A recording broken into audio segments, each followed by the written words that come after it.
विद्यार्थियों, बालिका उच्च माध्यमिक आदर्श विद्या मंदिर द्वारा संचालित ऑनलाइन क्लास में आप सभी का स्वागत। कल जो है हम कक्षा 10 सामाजिक विज्ञान विषय का छठा अध्याय केंद्र सरकार पढ़ रहे थे और उसमें सरकार के जो है हमने तीन जो है कार्यपालिका, व्यवस्थापिका और न्यायपालिका, उसमें व्यवस्थापिका जो है उसके दो जो स्तर ये हैं हमारे संघीय व्यवस्थापिका और राज्य व्यवस्थापिका, उसमें से संघीय व्यवस्थापिका को हम पढ़ रहे थे और संघीय व्यवस्थापिका में भी उसके जो दो तीन अंग हैं, राष्ट्रपति, लोकसभा और राज्यसभा, उसमें से जो है लोकसभा को हम पढ़ रहे थे। लोकसभा के सदस्य के ऊपर जो संख्या है उसके ऊपर हमारी बात हो गई थी और सदस्य जो है उनकी योग्यताएं जो है उसको हम पढ़ रहे थे। देखिए, जो सदस्य है लोकसभा का उसके लिए कुछ निहिरताएं, कुछ योग्यताएं होना आवश्यक है। उसमें पहली जो योग्यता है वो है कि वो भारत का नागरिक होना चाहिए, उसकी जो आयु है वो 25 वर्ष या इससे अधिक होनी चाहिए, भारत सरकार द्वारा अथवा किसी राज्य सरकार के अंतर्गत जो है किसी लाभ के पद पर नहीं होना चाहिए, लाभ के पद पर नहीं होना चाहिए। कई बार प्रश्न पूछ लिया जाता है, मतलब वो एक समय के ऊपर अगर वो किसी भी प्रकार से यहाँ पे अगर लोकसभा का सदस्य बन रहा है तो उससे पहले राज्य सरकार के द्वारा भी हो सकता है या केंद्र सरकार के भी द्वारा हो सकता है, दोनों में से भी किसी भी प्रकार के लाभ के पद पर या सरकारी नौकरी पर वो जो है नहीं होना चाहिए। वह किसी न्यायालय द्वारा पागल नहीं ठहराया गया हुआ होना चाहिए, दिवालिया नहीं होना चाहिए, उसकी मानसिक स्थिति जो है वो स्थिर होनी चाहिए और दिवालिया होते किसी न्यायालय के द्वारा ठहराया हुआ नहीं होना चाहिए। ऐसा जो व्यक्ति है वो लोकसभा सदस्य होने की योग्यता रखता है। ऐसा नहीं है कि कोई भी व्यक्ति जो है इसके अंदर ये सारी चीजें और वो आगे के साथ मुझे लोकसभा का जो है सदस्य बनाओ, तो उसके लिए जो है हमने निर्धारण कर रखा है, निर्वाचन प्रक्रिया है। उसके लिए जो है एकल सदस्य निर्वाचन प्रक्रिया के माध्यम से जो है हर 5 वर्ष के बाद होने वाले जो चुनाव हैं उसके अंदर जो है वो चुनाव लड़के और जीत के अपना बहुमत सिद्ध करके इसका सदस्य जो है बन सकता है। इसके बाद अगर हम कार्यकाल की बात करें तो लोकसभा जो है वो एक प्रकार से अस्थायी सदन है। कौन सा सदन है? अस्थायी सदन है लोकसभा। लोकसभा अस्थायी सदन है, लेकिन सामान्य रूप से इसका जो कार्यकाल है कितना होता है? 5 वर्ष का होता है। और 5 वर्ष का कब तक होता है? जब तक कि उसे क्या प्राप्त है? बहुमत प्राप्त है। जब तक उसमें विश्वास मत प्राप्त है। क्या प्राप्त है? बहुमत या विश्वास।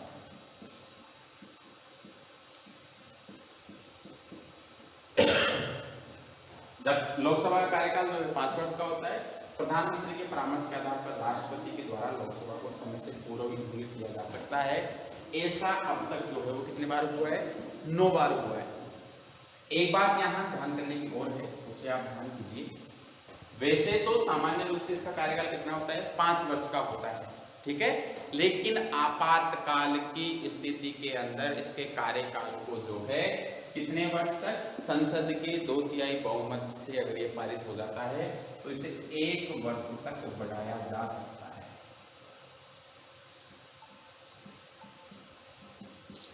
1 वर्ष तक बढ़ाया जा सकता है। और इसके बाद जो है सामान्य स्थिति हो जाती है तो 6 माह के अंदर अंदर चुनाव कराना आवश्यक है। कितने माह के अंदर? 6 माह के अंदर अंदर चुनाव कराना आवश्यक है। आगे चलिए, अधिवेशन जो है इसे कब कब बुलाए जाएंगे? हालांकि कार्यकाल को लेकर काफी विस्तृत चर्चा की जा सकती है, लेकिन कक्षा 10 की स्टैंडर्ड को देख के जो है इतना ही काफी है। इसके आगे चलिए, अधिवेशन लोकसभा और राज्यसभा के अधिवेशन जो है वो राष्ट्रपति के द्वारा ही बुलाए और स्थगित किए जाते हैं। कि कितने समय का जो अधिवेशन होगा, इसको बुलाने की जो शक्ति है वो भी राष्ट्रपति की है और उसे समाप्त करने की जो शक्ति है वो भी किसको दी हुई है?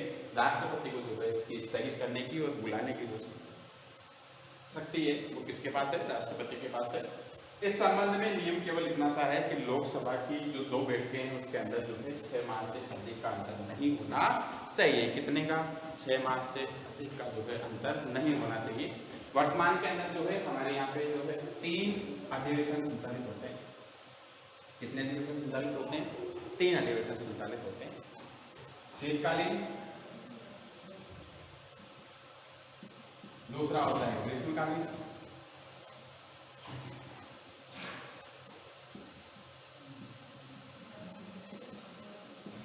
और तीसरा जो होता है जो भी वर्तमान में चल रहा है मानसूनी सत्र।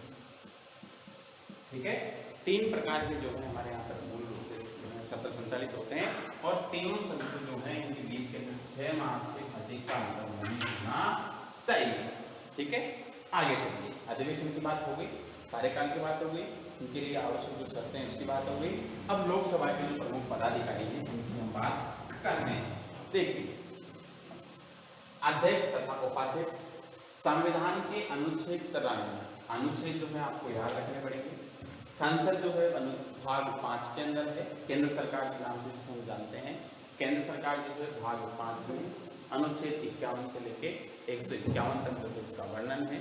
यहाँ हम देखें तो अनुच्छेद 93 जो है इसके अंदर अध्यक्ष और उपाध्यक्ष जो है उनका वर्णन है। देखिए, संविधान के अनुच्छेद 93 के अनुसार लोकसभा स्वयं ही अपने सदस्यों में से एक अध्यक्ष और दूसरा उपाध्यक्ष का क्या करेंगे, निर्वाचन करेंगे। जो लोकसभा के सदस्य हैं, कितने अधिकतम सदस्य हैं, कितने हो सकती है, 550 हो सकती है। लेकिन वर्तमान में कितने सीटों के ऊपर होता था, 545 जो है इतनी सीटें थी लोकसभा के अंदर। इसके अंदर से भी 543 सदस्य जो हैं वो निर्वाचित होकर आते हैं और 2 सदस्य जो हैं मनोनीत होते थे, जिसे भारतीय संविधान के संशोधन 104 के द्वारा हटा दिया गया है। ठीक है, तो 143 सदस्य जो निर्वाचित होकर आते थे, इन 143 सदस्यों के अंदर ही एक सदस्य को अध्यक्ष और एक सदस्य को उपाध्यक्ष जो है वो बना दिया जाता है। आगे चलिए, अध्यक्ष तथा उपाध्यक्ष को उनके पद से हटाया भी जा सकता है यदि लोकसभा के तत्कालीन सदस्यों के बहुमत से इस आशय का प्रस्ताव जो है वो पास हो जाए। इसके जो खिलाफ है महाभियोग की प्रक्रिया लगा के इन्हें जो है अपने पद से हटाया जा सकता है। जो है इसको पद से हटाने के लिए क्या है, सदन के 2/3 सदस्य जो हैं वो अगर बहुमत से इसको पारित करते हैं इस प्रस्ताव को, और अगर वो जो प्रस्ताव है वो पारित हो जाए, दोनों सदनों के अंदर नहीं होना, वो केवल क्योंकि केवल लोकसभा में होना है, क्योंकि किसका अध्यक्ष है, लोकसभा के जो पदाधिकारी है, इसलिए लोकसभा के अंदर जो है 2/3 बहुमत से इस प्रस्ताव को पारित कर लिया जाए तो इन्हें अपने पद से उठाया जा सकता है। परंतु इस प्रकार का जो कोई प्रस्ताव है लोकसभा में तभी पेश किया जा सकेगा जबकि इस प्रकार के प्रस्ताव को पेश करने के लिए कम से कम 14 दिन पूर्व की सूचना दी गई हो। लोकसभा अध्यक्ष को इस प्रस्ताव को लाने से पहले 14 दिन पूर्व उसको सूचना दी जानी आवश्यक है, तभी ऐसा प्रस्ताव जो है लोकसभा के अंदर आ सकता है, अन्यथा नहीं मान्य होगा। संविधान के अनुसार अध्यक्ष और उपाध्यक्ष को संसद द्वारा निर्धारित वेतन तथा भत्ते प्राप्त होंगे। अब हम वर्तमान की बात करते हैं। सबसे पहली जो है लोकसभा अध्यक्ष वो तो जीवी मावलंकर थी। ठीक है, सबसे पहली जो महिला अध्यक्ष थी वो मीरा कुमार थी। ठीक है, 2014 तक जो रही। उसके बाद वर्तमान के अंदर जो लोकसभा अध्यक्ष हैं उनका संबंध जो है हमारे राजस्थान के कोटा लोकसभा क्षेत्र से है, और टोंक जो कोटा से हैं वो श्रीमान ओम बिरला जो है वो वर्तमान के अंदर लोकसभा अध्यक्ष हैं, और वर्तमान में कोई भी लोकसभा का उपाध्यक्ष नहीं है। यह आपको ध्यान रखना है, वर्तमान में इसके ऊपर निर्वाचन हुआ नहीं, लोकसभा अध्यक्ष हैं केवल, और लोकसभा अध्यक्ष जो है वो ओम बिरला है। ठीक है, आगे चलिए। अध्यक्ष के कार्य और शक्तियां, जो लोकसभा अध्यक्ष है कुछ कार्य और शक्तियां हैं, कौन कौन सी उनकी हम बात करते हैं। लोकसभा अध्यक्ष के कार्य और शक्तियां, भारतीय लोकसभा के जो अध्यक्ष हैं को लगभग वे ही अधिकार प्राप्त होते हैं जो ब्रिटिश लोकसभा के सदस्य या अध्यक्ष को प्राप्त होते हैं। भारतीय लोकसभा अध्यक्ष को वही अधिकार प्राप्त हैं जो अधिकार किसको प्राप्त है, ब्रिटेन के अंदर जो है ब्रिटिश लोकसभा का जो अध्यक्ष होता है उसको प्राप्त है। पहला है, अध्यक्ष के द्वारा लोकसभा की सभी बैठकों की अध्यक्षता की जाएगी, और अध्यक्ष होने के नाते उसके द्वारा सदन में शांति व्यवस्था और अनुशासन बनाए रखने का कार्य किया जाता है। देखिए, जितनी लोकसभा की बैठकें होगी उन सबकी अध्यक्षता कौन करेगा, लोकसभा अध्यक्ष करेगा। हाँ, यहाँ पे एक प्रश्न उठ सकता है कि पहली बार जिस दिन, जैसे मान लीजिए कि नई सरकार बनी और लोकसभा नई सरकार के जितने सदस्य आए उन सदस्यों में से फिर बाद में निर्वाचन होकर लोकसभा अध्यक्ष बनाया जाएगा, लेकिन जब उनको शपथ दिलाने का कार्य है वो कौन करेगा, तो लोकसभा जो अध्यक्ष होता है इसका निर्वाचन तो सदन की बैठक के साथ शुरू होता है, लेकिन उससे पहले जितने व्यक्ति जो हैं 543 सीटों के ऊपर निर्वाचन हो और 543 व्यक्ति अगर चुन के आते हैं तो उनके अंदर से सबसे वरिष्ठ जो होता है उसको अस्थायी अध्यक्ष बना दिया जाता है, और फिर जब स्थायी बैठक होती है तो उससे पहले जो निर्वाचन करके लोकसभा का स्थायी अध्यक्ष जो होता है उसे बना लिया जाता है। जब तक मंत्रियों को, जितने मंत्री वगैरह सब बाद में बनने, उससे पहले जितने लोग बने उन सबको शपथ दिलाने का कार्य जो है अस्थायी व्यक्ति जो सबसे वरिष्ठ है वो बना है, वो सबको शपथ दिलाने का कार्य करता है राष्ट्रपति जो है उसके बिहाफ पर, ठीक है। राष्ट्रपति उसे नियुक्त करता है और राष्ट्रपति के बिहाफ पर जो सबको शपथ दिलाने का कार्य करता है। आगे से तो पहला काम क्या होगा इसका, अध्यक्ष होने के नाते सभी की अध्यक्षता करना और सदन के अंदर शांति व्यवस्था और अनुशासन बनाए रखना। कभी अगर आप टीवी देखते होंगे तो उसके अंदर जो है लोकसभा अध्यक्ष होता है, उसी को संबोधित करके सारे सदस्य अपनी बात रखते हैं।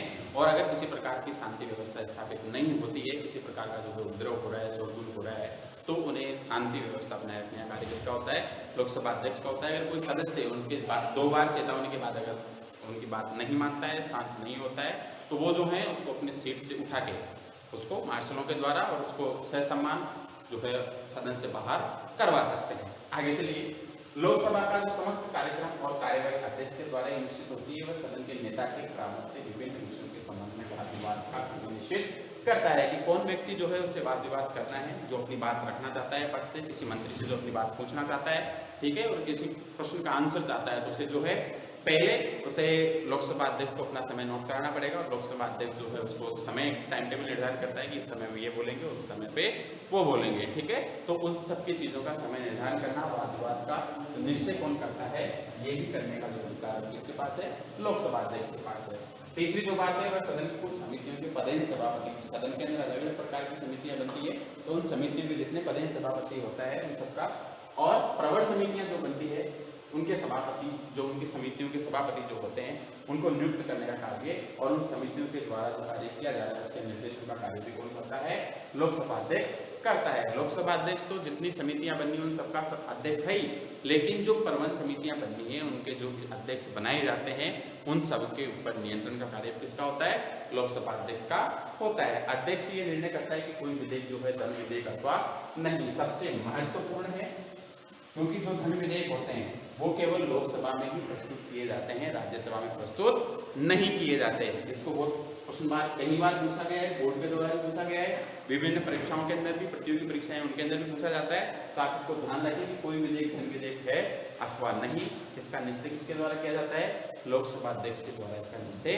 किया जाता है। और अंतिम जो है संसद और राष्ट्रपति के बीच सारा पत्र व्यवहार उसके द्वारा ही किया जाता है। संसद में जितनी गतिविधियां संचालित हो रही है उन सबको राष्ट्रपति को सूचित करने का कार्य भी किसका है, लोकसभा अध्यक्ष का होता है। अब आगे हम बात करें, लोकसभा की हमने बात कर ली, लोकसभा के सदस्य कितने होते हैं, उसका संगठन वगैरह, उनके लिए कार्यकाल कितना है, और उसके लोकसभा अध्यक्ष या उस लोकसभा के जो सभापति होते हैं या उसके जो होते हैं प्रमुख पदाधिकारी, उनकी बात कर ली और उनके कार्य की बात कर ली। अब जो हमारा आता है वो है राज्यसभा, जो दूसरा सदन है। इसकी संरचना किस प्रकार है,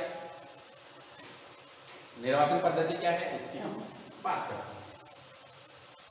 देखिए पहला सदन जो हमारा है इसको एक बार हम थोड़ा सा यूं समझें, चलो इसको पढ़ने के बाद समझेंगे। लोकसभा की संरचना या संगठन, लोकसभा सॉरी राज्यसभा, लोकसभा हमने पहले पढ़ा तो वो तो लोकप्रिय सदन है, निम्न सदन है, प्राथमिक सदन है और जनता का सदन है, ठीक है। राज्यसभा जो है वो राज्यों का सदन है, ठीक है, या जो है स्थायी सदन है, उच्च सदन है। आगे चलिए इसके बारे में पढ़ते हैं कि इनका जो है क्लासिफिकेशन हम दोनों को जो है अलग अलग इनके अंदर अंतर करके दोनों को साथ साथ पढ़ लेंगे तो थोड़ा स्पष्ट हो जाएगा किस प्रकार है। राज्यसभा भारतीय संसद का द्वितीय या उच्च सदन है। इसे लोकसभा की तुलना में कम शक्तियां प्राप्त होती है। लोकसभा को ज़्यादा शक्तियां इसलिए प्राप्त होती है क्योंकि जनता के द्वारा चुने हुए प्रतिनिधि जो हैं उनका सीधा संबंध किससे है, लोकसभा से है। जबकि राज्यसभा के जो सदस्य होते हैं उन्हें हमारे द्वारा चुने हुए प्रतिनिधि चुनते हैं, तो ये जो है इनडायरेक्ट रूप से चुना जाता है, इसलिए इसके पास शक्तियाँ जो है वो कम है। दूसरे तरीके से हम समझें तो लोकसभा के जो जिसके अंदर बहुमत प्राप्त होता है उसके बहुमत प्राप्त दल के नेता को प्रधानमंत्री बनाया जाता है और भारत के अंदर जो है वास्तविक जो कार्यपालिका है वो प्रधानमंत्री उसका मंत्रिमंडल है, न कि राष्ट्रपति। चलिए आगे। लेकिन फिर भी इसका अपना जो एक महत्व है और उपयोगिता है। नंबर 1, सदस्य संख्या और निर्वाचन पद्धति क्या है इसकी, उसको हम देखते हैं। संविधान के अनुसार राज्यसभा के सदस्यों की संख्या जो है अधिकतम 250 हो सकती है। कितनी हो सकती है, अधिकतम 250 हो सकती है। परंतु वर्तमान समय में ये संख्या जो है कितनी है, 245 है। इन 245 के अंदर से भी जो है 12 सदस्य राष्ट्रपति के द्वारा मनोनीत होते हैं। 12 सदस्य जो है राष्ट्रपति के द्वारा मनोनीत होते हैं, जो कौन कौन से क्षेत्र से होते हैं? कला, साहित्य, विज्ञान एवं समाज सेवा या खेल के क्षेत्र में विशेष ज्ञान या अनुभव प्राप्त हो। कौन कौन से होते हैं? कला, साहित्य, विज्ञान, समाज सेवा, खेल के क्षेत्र में विशेष ज्ञान तथा अनुभव प्राप्त हो। सचिन तेंदुलकर को तो दिया गया है सम्मान, वो खेल के माध्यम से दिया गया है। साहित्य, कला, विज्ञान आदि के माध्यम से, विज्ञान के अंदर जो है विज्ञान के माध्यम से किसको दिया गया है? हमारे जो पूर्व राष्ट्रपति रहे एपीजे अब्दुल कलाम, उनको इसके आधार पर दिया गया है। तो इस प्रकार जो है इन चीजों को आपको ध्यान में रखना है, प्रश्न पूछा जा सकता है किस किस आधार के ऊपर जो है राष्ट्रपति 12 सदस्यों की नियुक्ति करता है। आगे चलिए, राज्य विधानमंडल द्वारा 233 सदस्य निर्वाचित होते हैं तथा इन सदस्यों का जो चुनाव है आनुपातिक प्रतिनिधित्व की एकल संक्रमणीय मत प्रणाली के द्वारा होता है। संघ के विभिन्न राज्यों और संघीय क्षेत्रों से विधानसभाओं के सदस्यों द्वारा किया जाता है। एकल संक्रमणीय आनुपातिक मत प्रणाली क्या है? ये आपके राष्ट्रपति के चुनाव में भी आएगा। इसको हम थोड़ा सा यहाँ पर देख लेते हैं कि एकल संक्रमणीय आनुपातिक मत प्रणाली क्या होती है। देखिए, ये क्षेत्र है। अच्छा, पहली बात तो देखो, आप थोड़ा सा अंतर ये समझ लो कि जो लोकसभा होती है